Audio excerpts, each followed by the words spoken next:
Ako vznikla dýchovka Skaličané? V roku 1989 a založilo zo pár muzikantov z okolitých Dýchoviek a keďže je Skalica pohraničné mesto, tak vlastne pôsobili tam aj slovenskí hudobníci, aj moravskí a tak je to aj dodnes. A viete, z ktorých obcí prevažne teda prichádzajú z Moravy? Je tam z Lanžhota, z Podivína, z Lužic, z Veľkých Bílovic. Poďme teraz k tomu repertoáru. Na čo sa zameriavate? Máme široký záber, lebo hrajeme skladby rôznych autorov, či sú to moravskí alebo slovenskí. Spomeniem napríklad Jan Slabák, Zdeněk Gurský, ale aj starších Metodej Prajka, Antonín Žváček. Máme aj slovenských autorov, napríklad skladby od Adama Hudeca. Sú to aj z regiónu Skalica, lebo dlhšiu dobu sme spolupracovali s Miroslavom Iršom, písal pesničky či už o Skalici alebo tu prilahlých obciach. Napríklad aj taká najznámejšia vlastne tá Skalická brána, kde napísal text a hudbu napísal Jiří Tesaří. Ej milotskej bažantníci,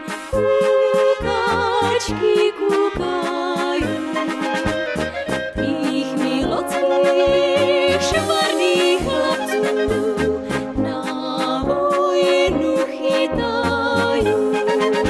Vy ste si obľúbili ktorý nástroj, na ktorom hráte doteraz? Ja som sa zamiloval do klarinetu. Snažíte sa aj vy doplňať novinkami váš repertoár? Samozrejme doplňame a aj náš umelecký vedúci Lukáš Prajka píše nádherné skladby. Sme radi, že máme vlastne aj svojho autora. Existujú aj zápolenia dýchoviek. Môžete sa pochváliť, že ste niekde dobre zabodovali? Bolo to v roku 2001, kde sme sa ako dýchová hudba Skaličané zúčastnili majstrovstiev Európy dýchových hudieb. Kde bolo? V holandskom Venendále. A získali sme tam titul vicemajster Európy. To je veľký úspech, si myslím, že to vás povzbudilo. To nám aj otvorilo dvere, tak sme precestovali vlastne Európu, čo sa týka Nemecka, Holandska, Belgická, Francúzska, Rakúska a Čechy. Joští mládenci by sa oženili, kdyby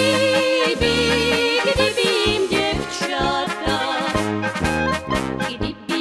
děvčata tisíce nosili.